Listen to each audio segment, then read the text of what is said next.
Kalau engkau punya masalah, kata Allah, sekecil apapun, di rumah tangga kah, di kantor kah, kehidupan sosial kah, kata Allah, ayah sebut, minta kepada Allah, berdoa. Doa disebut dengan zikir. Zikir itu semua kegiatan yang membuat kita ingat Allah. Zikir. Baca Quran, zikir. Dalilnya Quran surah ke-15 ayat 9. Inna nahnu nazzalna dzikra. Kami turunkan Al-Quran sebagai zikir. Menghafal Quran, zikir. Quran surah 54 ayat 17, ayat 22, ayat 32, ayat 40. Walaqad yassarnal Qur'ana lidzikri. Kami akan mudahkan Al-Quran untuk diingat, dihafalkan. Zikir, sebagai zikir kepada Allah. Ibu selepas sholat baca subhanallah, alhamdulillah, Allahu akbar, zikir. Quran surah keempat ayat 103. Fa idza qadaitumus salata fadhkurullah. Maka jika Anda telah tuntas mengerjakan sholat, segera berzikir kepada Allah. Sholat sendiri zikir. Quran surah ke-20 ayat ke-14. Innani anallahu la ilaha illa ana fa'budni wa aqimis salata lidzikri.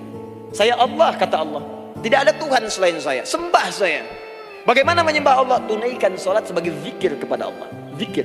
Di zikir semua amalan yang mendekatkan kita dengan Allah. Doa itu satu dari bagian zikir. Tapi tahukah ibu fungsi zikir yang paling utama itu apa? Quran surah 13 ayat ke-28. Ala bidzikrillahi tatmainnul qulub. Yakinkan pada dirimu, kalau zikirmu benar kepada Allah, maka dia akan berdampak kepada hati menjadi lebih tenang. Zikir itu manfaat pertamanya membuat hati tenang, Bu. Tadi saya contohkan, baca Al-Quran zikir kan? Jadi kalau ibu sedang tidak tenang, sedang gelisah, ada masalah, daripada mengeluh sana sini, wudu, Bu, wudu. Ambil mushaf, baca. Saat baca itu mungkin solusi belum datang, tapi hati itu lebih tenang. Kaitan dengan bahasan kita, doa, minta. Doa. Jadi kalau orang punya masalah itu, kalau berdoa, walaupun solusinya belum datang, walaupun kemudian jawabannya belum tiba, minimal hati ibu itu tenang. Ini dia. Kan surah 13 ayat 28. Rumus ini pakai, gunakan dalam hidup. Karena yang tahu kehidupan kita itu Allah yang menciptakan kita. Yang tahu pesawat, yang bikin pesawat. Yang tahu handphone, yang bikin handphone. Yang tahu mikrofon, yang bikin mic-nya. Yang tahu kita, yang menciptakan kita. Ikutilah petunjuk Allah yang menciptakan kita, maka akan langsung terasa manfaatnya. Ibu tidak percaya, silahkan lakukan. Rasakan bedanya, bedakan rasanya, dan pasti akan terasa bedanya. Akan lain. Tuh. Doa. Tapi ingat, yang paling penting kata Allah, doa itu bukan sekedar penting permohonannya, tapi menunjukkan status kita sebagai hamba di hadapan Allah Subhanahu wa taala. Jadi kalau ada orang selama hidup tidak pernah berdoa, artinya dia mengingkari status dia sebagai hamba di hadapan Allah Subhanahu wa taala. Mau menyejajarkan diri dengan Tuhan. Kan yang tidak pernah meminta itu Tuhan. Allah yang memberikan. Kalau manusia beda, pasti minta. Artinya kalau ada manusia nggak pernah minta, seakan-akan bahasa halusnya, kamu ini ngaku jadi Tuhan. Saya tempatkan kau di neraka jahanam yang paling bawah.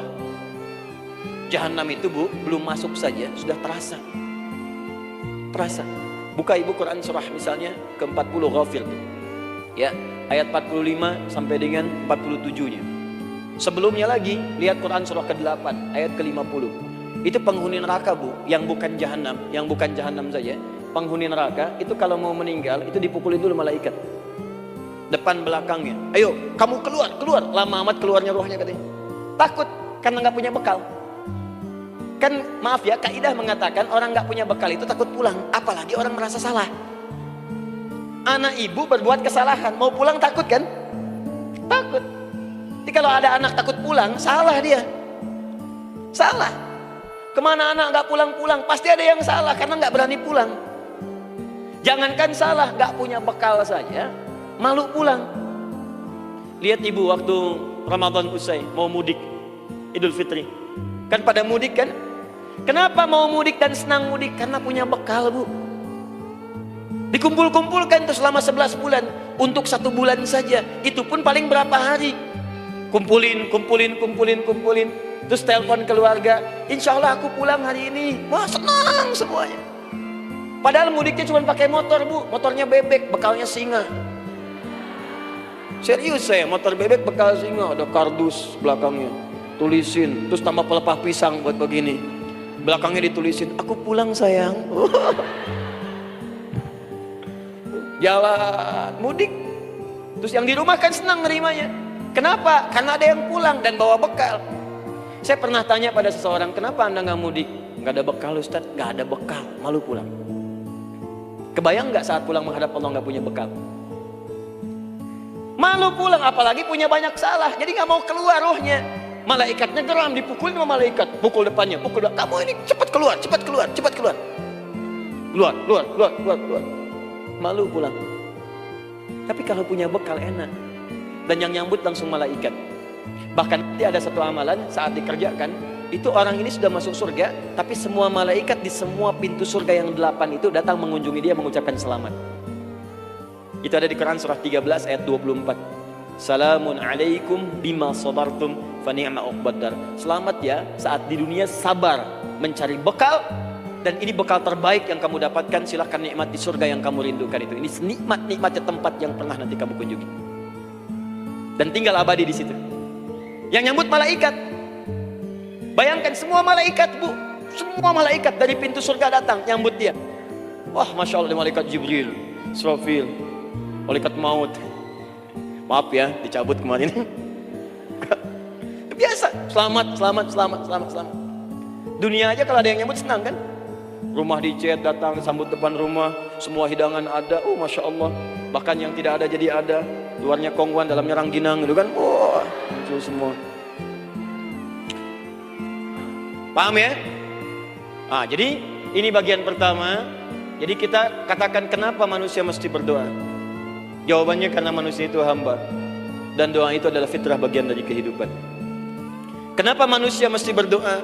Karena ada komitmen dari Allah. Setiap dia mendapatkan sebuah persoalan, maka Allah akan jawab dan berikan jawaban dari semua persoalannya. Jalan mendapatkan jawaban itu adalah doa. Kenapa manusia mesti berdoa? Karena dia butuh dengan Allah. Dan puncaknya, kenapa dia mesti berdoa? Karena Allah ingin membahagiakan kehidupan dunianya sebelum sampai keabadiannya di akhirat. Jadi ketika kita berdoa, sebetulnya kebaikan untuk kita, karena Allah ingin kita bahagia, ingin mudah hidupnya. Jadi kalau ada orang gak berdoa, sesungguhnya dia sedang menyulitkan diri sendiri dalam kehidupan dunianya sampai ke akhiratnya. Jelas sampai di sini? Masya Allah, alhamdulillah.